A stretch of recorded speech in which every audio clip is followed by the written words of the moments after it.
आज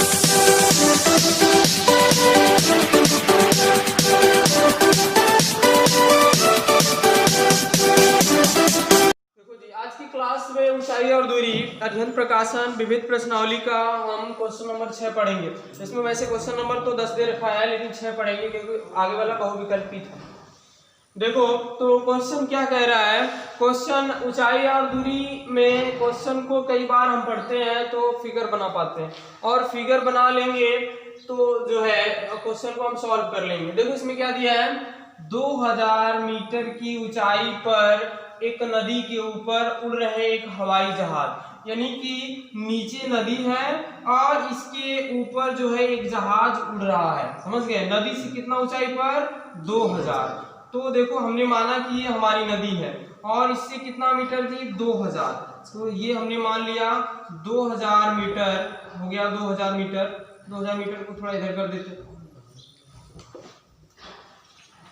2000 मीटर ये हमारा जो है नदी हो गया। ये नदी है और नदी से 2000 मीटर, यहाँ पे हम मान लेते कोई जहाज, यहाँ पे जहाज उड़ रहा है।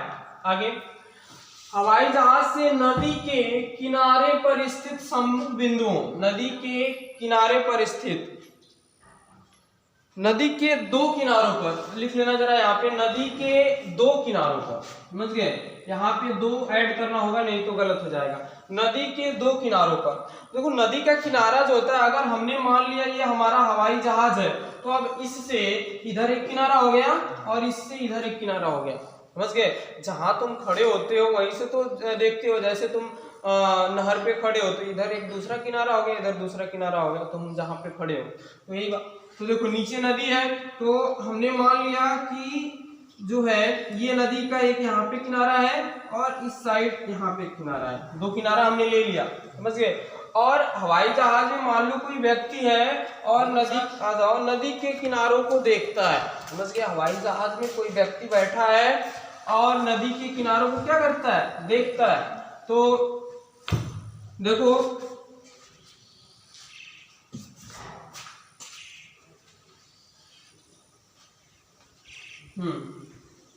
तो कितने अंश का कोण बनता है, देखो दिया है सम्मुख बिंदुओं के अनुमान कोण क्रमशः। मैंने बताया है कि जब भी प्रेक्षक जो वस्तु को देख रहा है, अगर ऊपर होगा तो कोण कौन सा बनेगा, अनुमान कोण बनेगा, क्योंकि ऊपर से नीचे देख रहा है।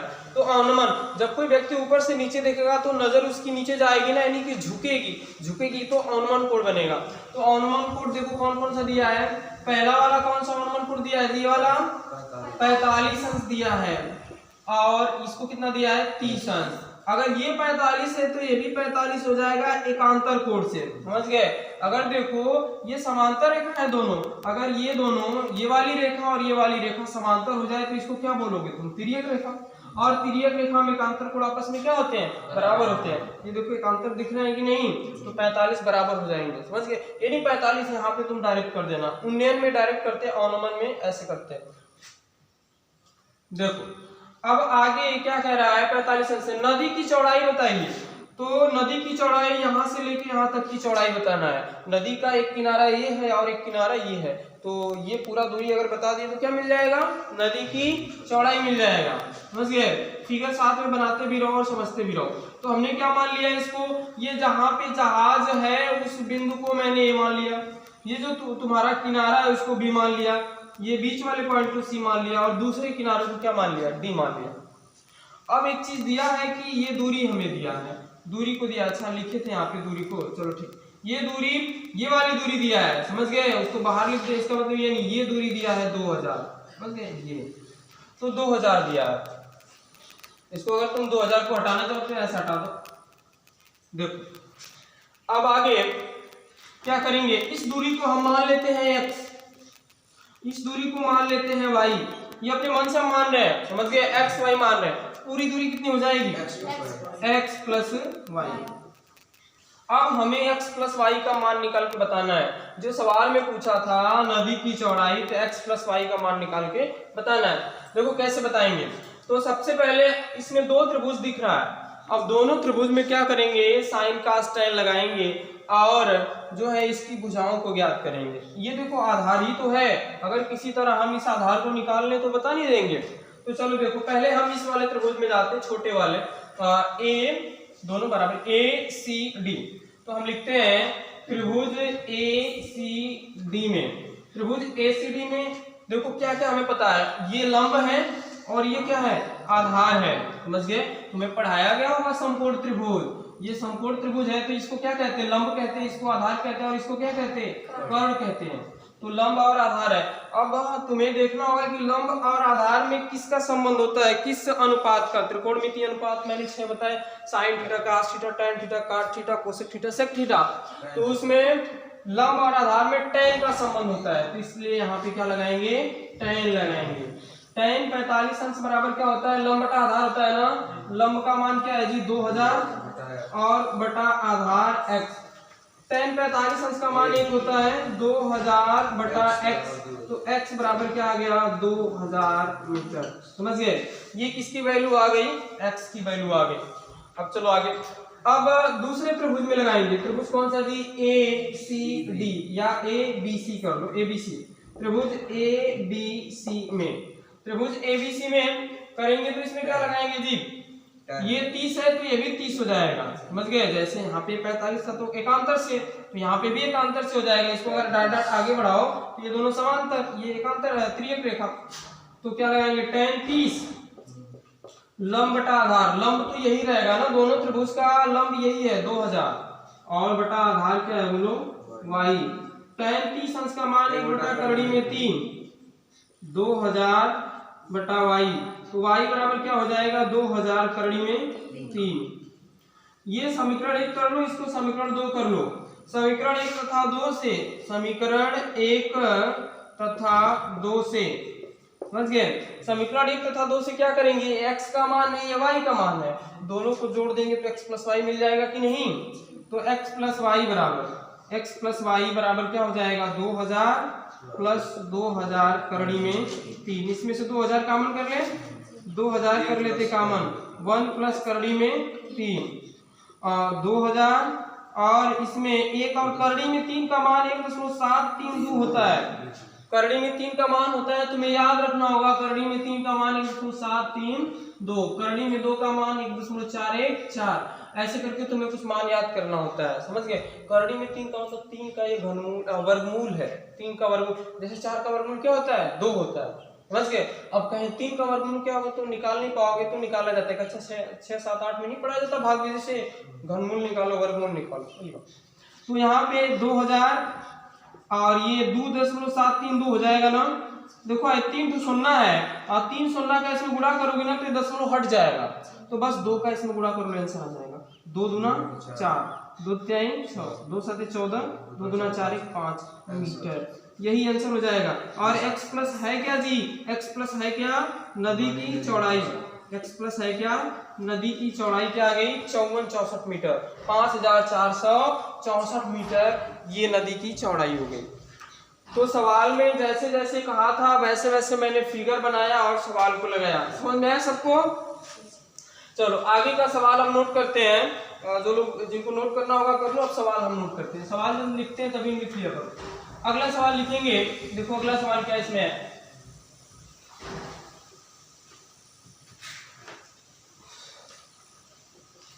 सात नंबर सवाल देखो क्या दिया है। 7 नंबर सवाल दिया है, एक मीनार के आधार से दोनों तरफ, एक मीनार के आधार से दोनों तरफ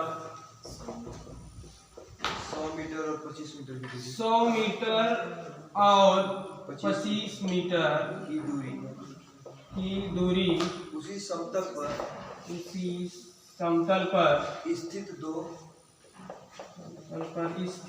दो बिंदुओं जी सर ए और बी, दो बिंदुओं ए और बी जो एक सीधी रेखा में उन पर ऊपर से सीधी रेखा में है, उन पर से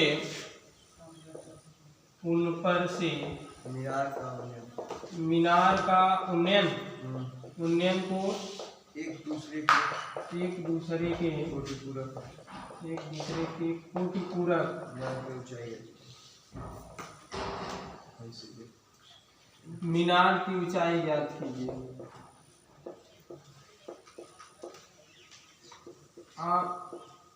देखो ये लिखने वाला नहीं समझ में आ रहा होगा तो थोड़ा सा तुम अपनी बुक में भी देख लेना, अरिहंत प्रकाशन का चल रहा है तो बुक में भी देख सकते हो। देखो इस सवाल को कैसे लगाएंगे। अब मैंने बताया कि ऊंचाई और दूरी को ऊंचाई और दूरी के जितने भी सवाल होंगे लगाने से पहले तुम्हें कई बार उसको पढ़ना होगा, समझ गए।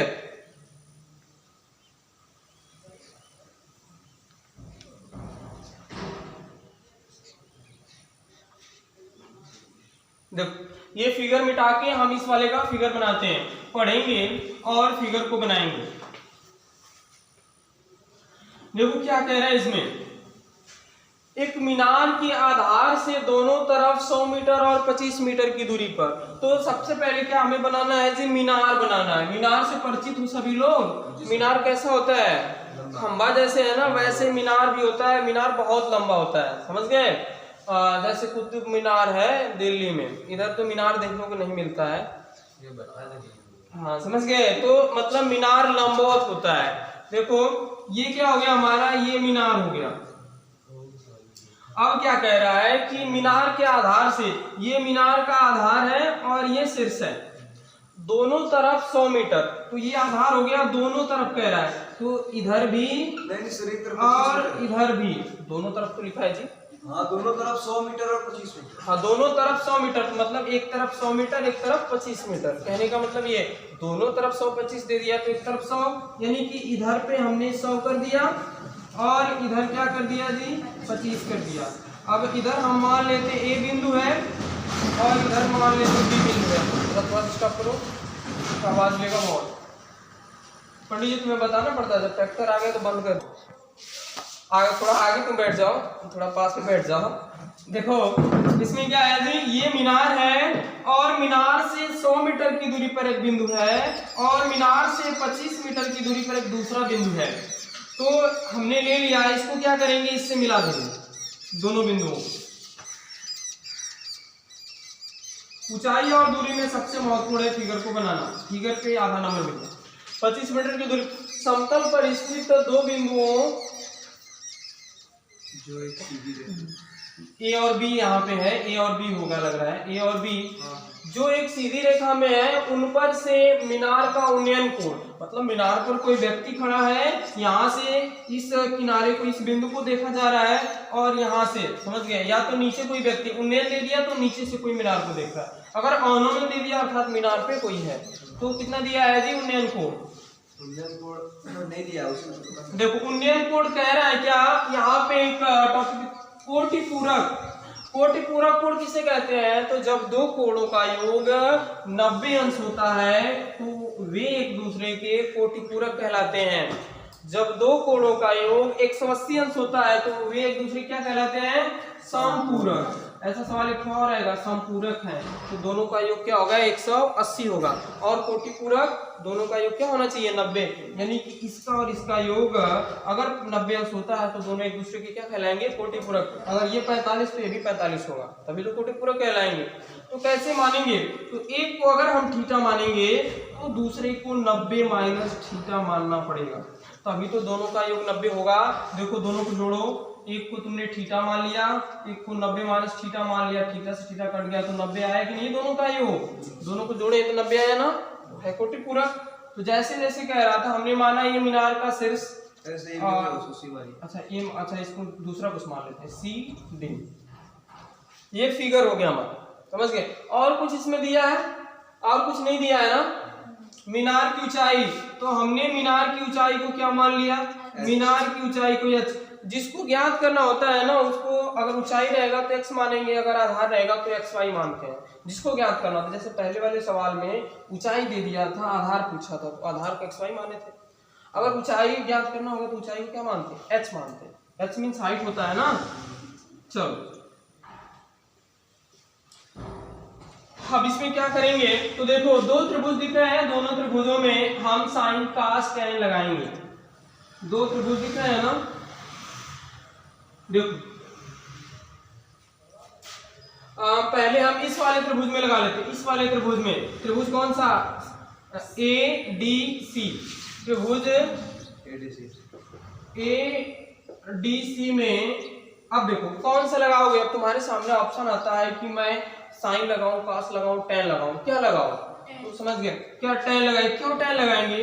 क्योंकि tan थीटा बराबर लंब बटा आधार होता है। तो tan में लंब और आधार मिल रहा है, हमें लंब आधार पता है, लंब ज्ञात करना है। अब हम आधार कर्ण थोड़ी लगाने जाएंगे क्योंकि कर्ण हमें पता ही नहीं है, तो काश नहीं लगाने जाएंगे। लंब और आधार में जिस त्रिकोणमितीय अनुपात का संबंध होगा उसी को लगाएंगे। tan का होता है लंब और आधार में काट का होता है, तो हम काट इसका उल्टा होता है तो काट क्यों लगाने जाए, सीधे tan लगाएंगे। tan थीटा बराबर क्या होता है लंब बटा आधार, तो लंब क्या है जी h और आधार क्या है 100 हो गया। तो यहां से tan थीटा बराबर h बटा 100, बस इसको समीकरण 1 कर लो। त्रिभुज, अब दूसरे त्रिभुज में जाएंगे। कौन सा? CDB यानी कि BDC कर लेते हैं। त्रिभुज BDC, इसको बीच में हमेशा कर लिया जाता है, जो 90 अंश वाला है इसको बीच में कर लो तो बढ़िया रहेगा। त्रिभुज BDC में tan 90 माइनस थीटा ना, 90 माइनस, यहाँ पे कोड देखो 90 माइनस थीटा, तो tan 90 माइनस थीटा, इसमें भी लंब बटा आधार होता है। लंब क्या है जी h, आधार क्या है 25, तो h बटा 25 हो गया। tan 90 के प्रभाव से काट में बदल जाता है, त्रिकोणमिति में पढ़ाया गया है। tan 90 के प्रभाव से किसमें चला जाएगा जी cot थीटा बराबर h बटा 25। तो cot थीटा का उल्टा 1/tan थीटा होता है, यानी तुम cot थीटा को 1/tan थीटा लिख सकते हो। समझ गए? cot थीटा को क्या लिख सकते हो 1/tan थीटा। तो tan थीटा बराबर क्या हो जाएगा जी, देखो ये 1/tan, इसको उलट दिए तो tan थीटा हो गया ना, इसको भी उलट दो, दोनों पक्षों को उलट दिए, उलट देंगे तो क्या हो जाएगा 25 बटा, ये कैसे आया है, दोनों को उलट दिए, इसको भी उलट दिए, इसको भी उलट दिए, तो मान में कोई परिवर्तन नहीं होगा। जैसे समीकरण दिया है दोनों में, तुमने दोनों पक्षों में 2-2 जोड़ दिया तो मान में कोई परिवर्तन नहीं हुआ। समझ गए? तो वही है, दोनों पक्षों को क्या किए उलट दिए, ये समीकरण क्या हो जाएगा, समीकरण 2 हो जाएगा। समीकरण 1 और समीकरण 2 से देखो, समीकरण 1 और 2 देखो, समीकरण 1 में भी tan थीटा का मान इतना है और समीकरण 2 में भी tan थीटा का ही मान इतना है। समीकरण का नियम होता है कि अगर दो समीकरण में दायां पक्ष के बराबर है तो बायां भी बराबर होगा, या बायां पक्ष बायां के बराबर है तो इसका दायां भी बराबर होगा। ये देखो इसका बायां पक्ष है, दोनों का बराबर है कि नहीं, बायां पक्ष tan थीटा, तो ये वाला भी पक्ष बराबर होगा। तो क्या लिखेंगे, h बटा 100 बराबर 25 बटा h में h का गुणा करोगे h स्क्वायर, 25 में 100 का गुणा करोगे 2500, h बराबर करड़ी में 2500, h बराबर है देखो 25 का 5 होता है ना, और 2 तो 0 का मतलब 100, और 100 का क्या हो जाएगा 10 यानी कि 50। समझ गए? 2500 का वर्गमूल 50 आएगा, 50 मीटर आंसर, ये इसका क्या हो जाएगा आंसर हो जाएगा। तो सवाल में जैसे जैसे कह रहा था वैसे वैसे हमने फिगर बनाया है और फिर लगाया है। तो त्रिकोण इसीलिए कठिन बन जाता है, क्योंकि अगर तुम्हारा फिगर बनता है तो सवाल लग जाएगा, अगर नहीं बनता तो नहीं लग पाएगा। अगला सवाल देखेंगे इसका 8 नंबर, फिगर बना के सवाल को लिख लो। अगर क्वेश्चन नहीं भी लिख पाते हो तो तुम लोगों के पास है बुक, घर पे जाके लिखेंगे।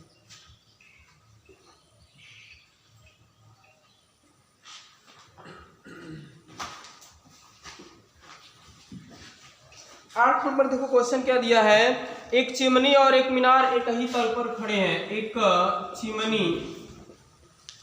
चिमनी और मीनार एक ही तल पर खड़े हैं, एक ही तल पर खड़े हैं। मीनार की चोटी से चिमनी के चिमनी के शीर्ष, बोलो, एक आधार के शीर्ष, एक आधार के चिमनी के शीर्ष एवं आधार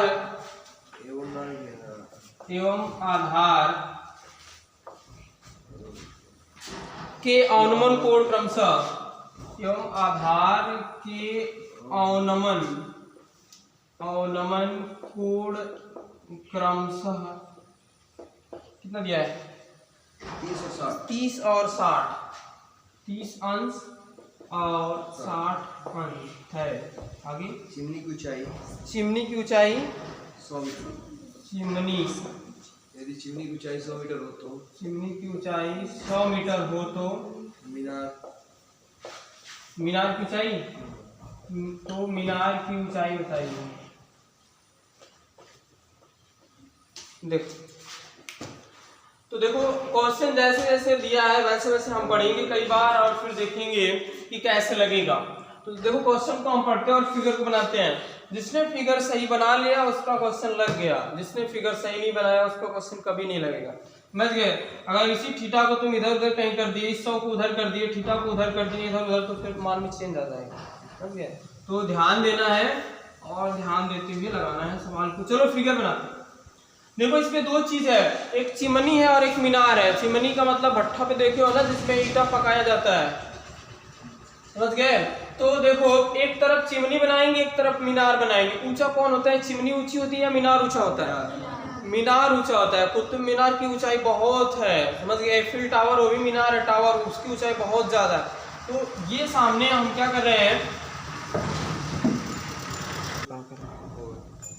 देखो इसमें मीनार दिया था तो मीनार हमने बना लिया और ठीक उसके सामने क्या है जी, हमारी चिमनी है। मैंने लिख दिया ये चिमनी है। चिमनी का फिगर नहीं बनाना, बस दिखाना है कि ये चिमनी है।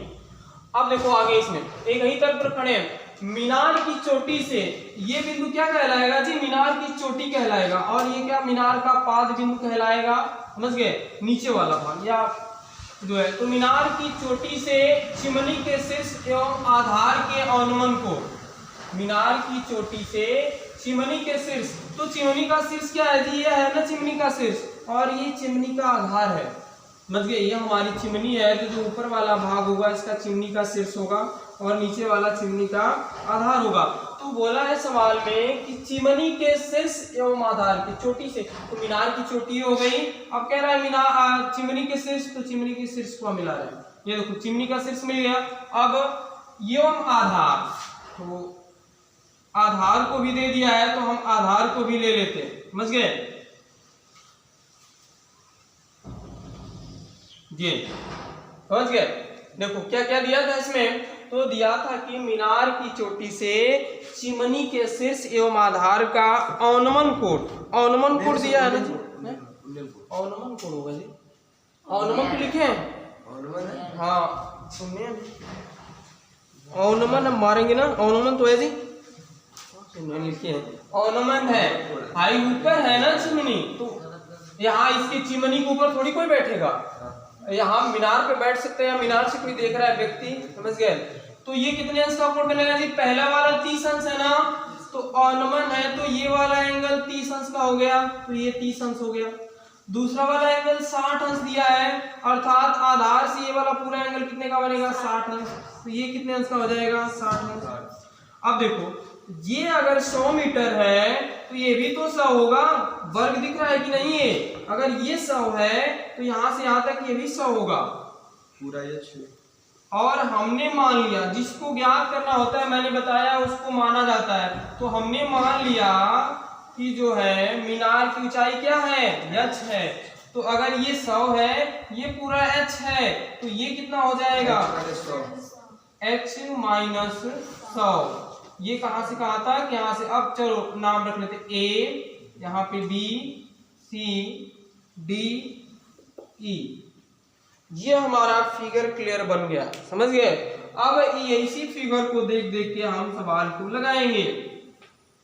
फिगर में जैसे जैसे कहेगा अनुमान का उन्नयन कर दिया तो सवाल गलत हो गया। समझ गए? अगर तुमने इसको 60 कर दिया, इसको 30 कर दिया, सवाल गलत हो गया। समझ गए?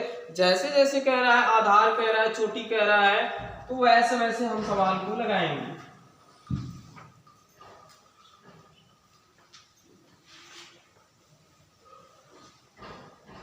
देखो इसमें हम सबसे पहले क्या करते हैं, इसके आधार को हम मान लेते हैं। क्या करेंगे जी? इसके आधार को हम क्या मान लेते हैं? x मान लेते हैं। इसके आधार को हमने क्या मान लिया? x मान लिया। समझ गए? तो हमें h निकालना है। हमें निकालना क्या है? इस फिगर से h निकालना है, मीनार की ऊंचाई को बताना है। तो हम क्या लगाएंगे? सबसे पहले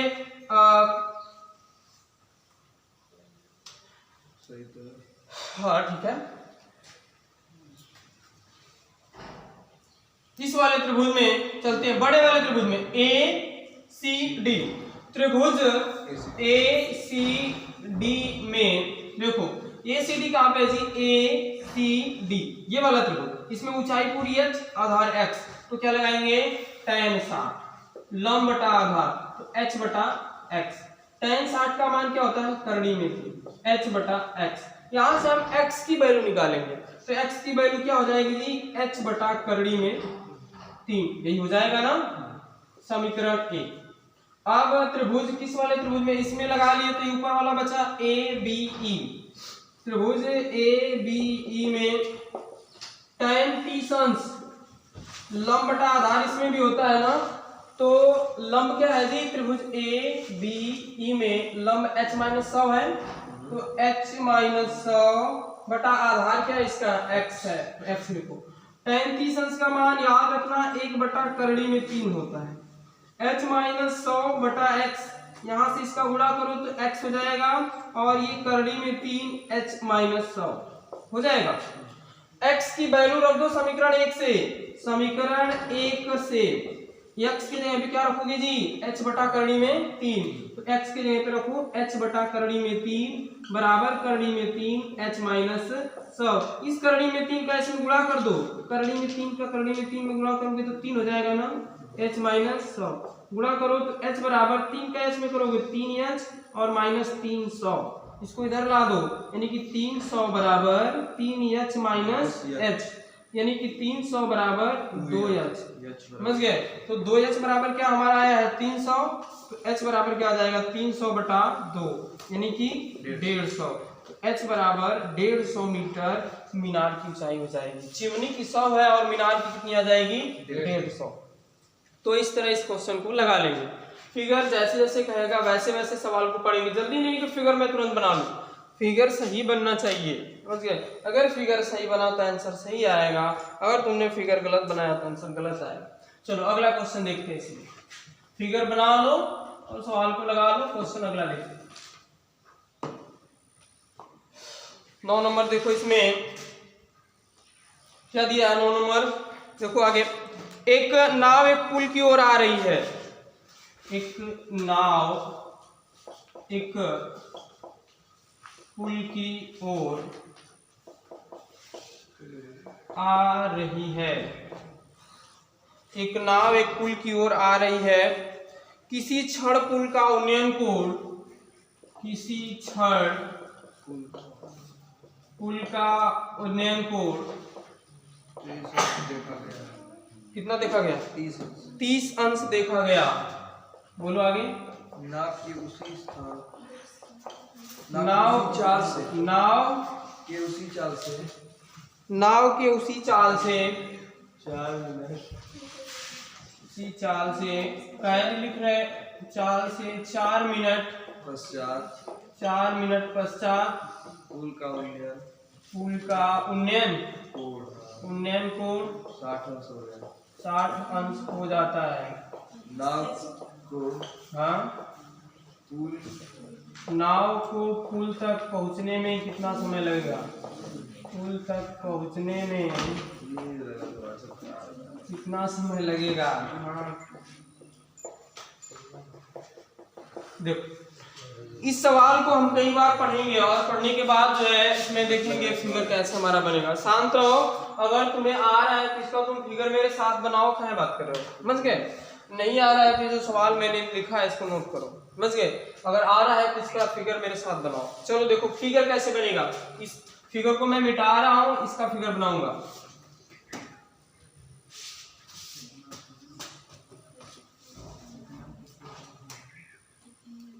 देखो एक नाव एक पुल की ओर आ रही है ना, तो पुल है और नाव है। शांत रहो जी, क्या बात कर रहे हो। एक नाव एक पुल की ओर आ रही है, तो बताओ पुल कैसा होता है। अगर नाव कहाँ होगी, नदी में होगी, और पुल कहाँ होगा जी, ऊपर होगा, समझ गए। यानी कि अगर यहाँ पे हमारी नाव है तो पुल ऐसे होगा। हमने क्या मान लिया कि ये हमारा पुल हो गया, समझ गए, पुल हो गया ये हमारा। नीचे नाव की सापेक्ष लंबवत होगा, तो ये पुल हो गया।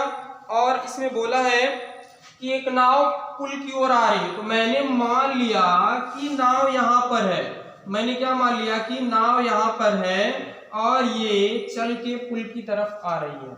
आगे उन्नयन कोण 30 अंश देखा गया। इस बिंदु पर उन्नयन कोण कितना अंश देखा गया जी? 30 अंश। 4 मिनट पश्चात, यानी कि यहाँ पे 30 अंश था, जैसे ही 4 मिनट हुआ ये नाव यहाँ पे आ गई और 4 मिनट पश्चात यही उन्नयन कोण बदल के कितना अंश हो गया? 60 अंश हो गया। समझ गए? बस हो जाता है। नाव को पुल तक पहुंचने में कितना समय लगेगा? समझ गए? यानी कि ये दूरी अगर x थी, मान लेते ये दूरी x थी, तो यहाँ नाव आ गई। अब यहाँ से ये पुल तक पहुंचने में कितना समय लगेगा? कितना समय लगेगा? हाँ वही पूछा, कितना समय लगेगा। तो बस इसको उसी तरह लगा देना है। ये आसान सा सवाल है, देखो कैसे लगेगा।